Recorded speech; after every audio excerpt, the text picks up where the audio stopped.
giving a tweet right after the fight. Any response to Terence Crawford, who had something to say? Yeah, we ain't worried about retired.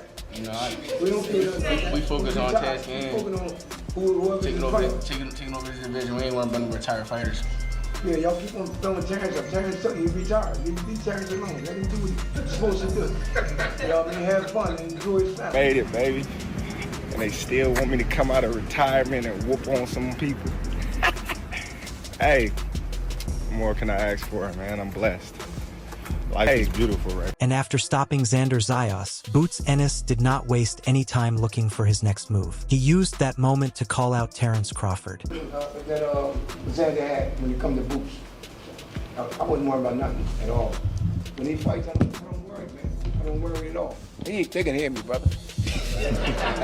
Boots had just finished a young, hungry fighter in Xander, but instead of acting satisfied, he pointed straight toward one of the greatest fighters of this era. Calling out Crawford after a knockout sends a clear message that Boots is not just trying to collect wins because he wants the biggest names and the toughest tests. Right on fight you, is that a realistic fight that you could see him coming out to fight you? Oh, Crawford? I mean, I don't know. He retired, so that's what he's doing right now. He retired. But that also raises the pressure on him because Crawford is not just another champion. He is a smart, dangerous, complete fighter who can punish every mistake. So when Boots says that name, fans immediately start asking the real question of whether Ennis is ready for that level right now, or if the Xander knockout made him feel more unstoppable than he should. Than him or any other fighters, but what is different about Jaron Ennis than a Terence Crawford, or anyone else for that matter, but specifically Terence? I'm just different. Y'all know I'm different. But I remember a couple weeks ago, there's a Gillian Wallow put out a video, and Bud was on the other side saying, I would knock the Boots out. Like, did you watch that? And what was your reaction to that? Oh man, I'm in camp. I don't even worry about what he retired. I ain't worry about what going on. I'm like that. Terence Crawford reacted to Boots Ennis' win, and his response made the whole Crawford versus Boots conversation even more interesting because he tweeted that he was going to keep his comments to himself, but that everyone would understand, or at least he hoped they would.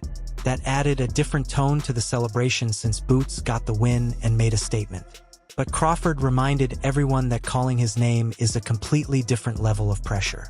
Then Boxing Massacre tweeted that Terence Crawford is an OG savage and that Boots is overrated, saying Bud would have ended his career and that the fraud Jaron Ennis should never mention Bud's name in his life.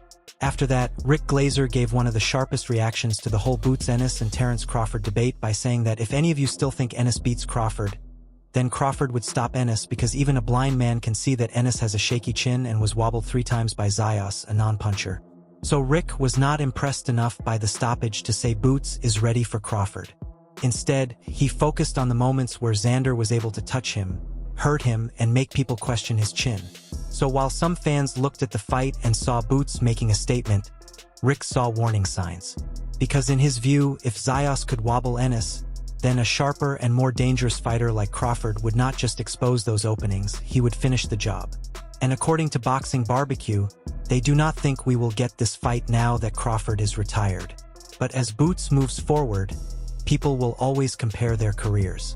However, Ray Jackson reacted from the other side of the debate, and he made it clear that he still believes in Boots Ennis against Terence Crawford, tweeting that Boots Ennis will beat the hell out of Crawford.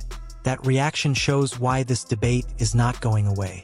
Because while some people are pointing to Boots' defensive mistakes and saying Crawford would stop him, others still believe Ennis has the size, power, speed, and youth to give Bud real problems. Ray's tweet was short, but the message was direct that he is not buying the idea that Crawford is automatically too much for Boots.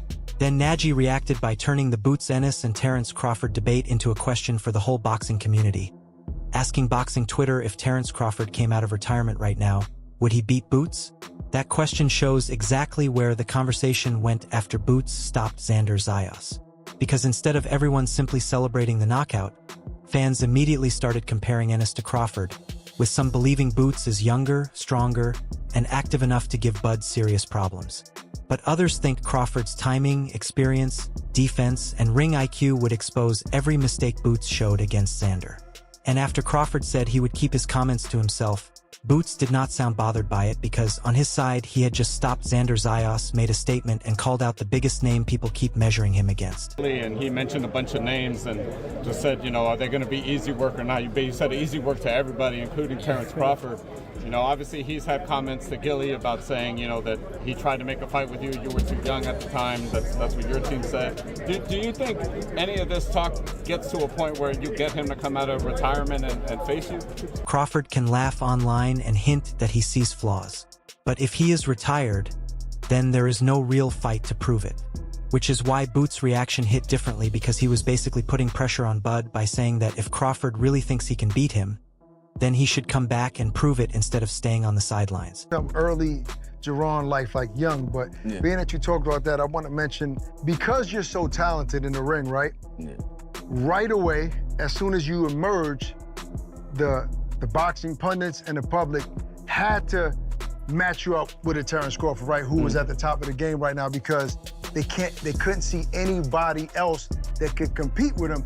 So did you take that as a compliment? I mean, I really don't be paying that stuff too much mind. Like, I be me. You know, I do this for me and my family type stuff. Like, right. I know I got to carry my legacy. Right. And my brothers did it, you know, at a high level. My dad did it, so I just want to take my next into the next level. So I really wasn't like too. When I was coming, I really wasn't too worried about who was this, who was that. Like, you was focused on what you was trying to do. I know my task in hand, my task. So then Boots Ennis responded with the kind of confidence you would expect from a fighter who believes he is ready for anybody. You could switch hit and all of that and do it great from both sides, and I guess that's probably why Canelo welcomed you into camp for when he was gonna fight Crawford. But how did that come out? Did you guys call them? Well, him and my brother go way back. You know, my brother was in. That's right. It was in camp with when he fought Mosley. And I think he was in camp for him when he fought Gomez, Alfonso Gomez. Alfonso Gomez. Yeah, so he was in camp with him twice, and him and my brother got a great relationship. I'm like, man, great relationship. So I'm like, might as well go out there and, you know, get in some shape. And I was getting ready for my fight, and that was my first fight moving up. So why not spar, you know? He made it clear that he does not care who is standing in front of him, whether it is Terence Crawford or anyone else, because he believes he will beat them. That answer was not just about calling out Bud. It was Boots saying that the name does not change his mindset. So if Crawford wants it, he is ready. And if another top fighter wants it, he is ready for that too. Obviously, you were winning big fights, but they attached you to Bud Crawford so much. And now you're at 154.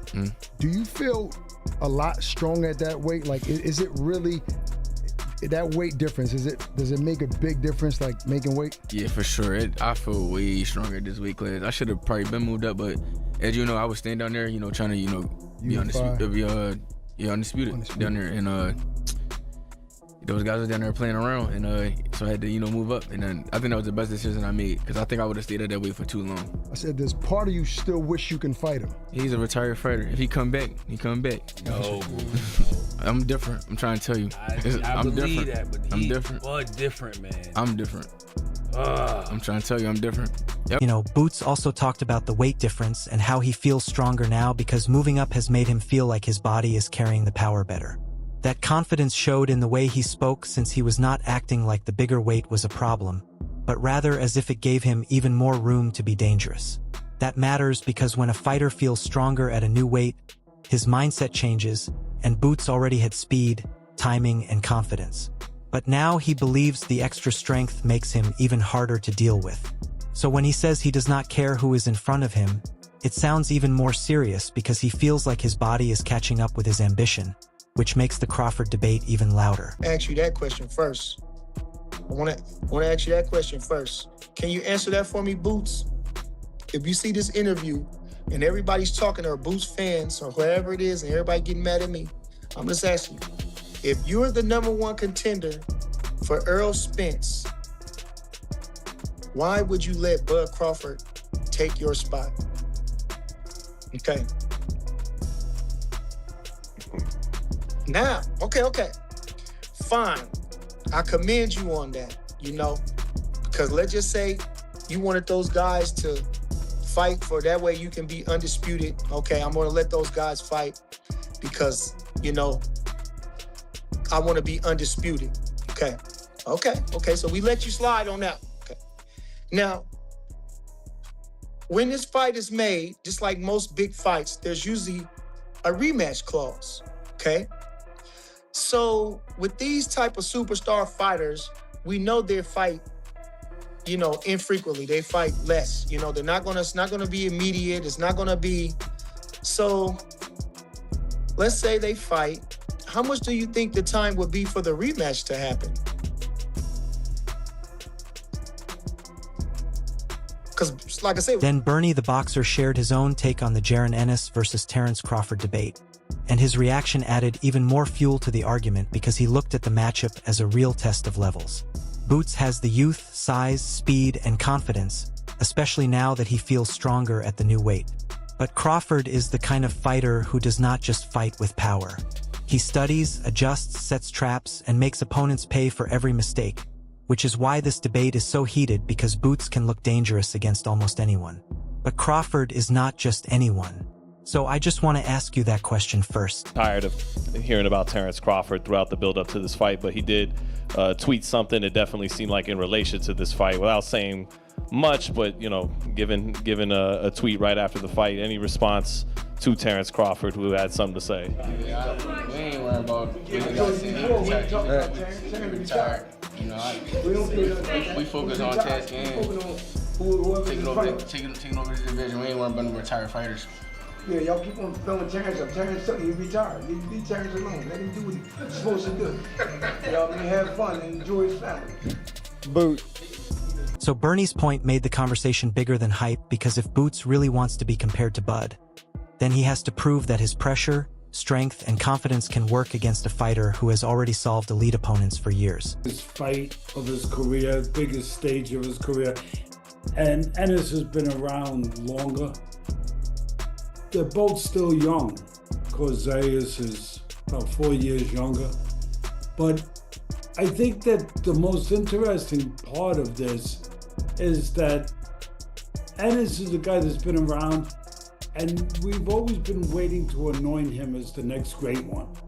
You know, he was welterweight champ, he cleaned out the welterweights, but he didn't clean them out until Crawford left. That was the fight we wanted. He cleaned out the welterweight division, but he did not clean it out until Crawford left.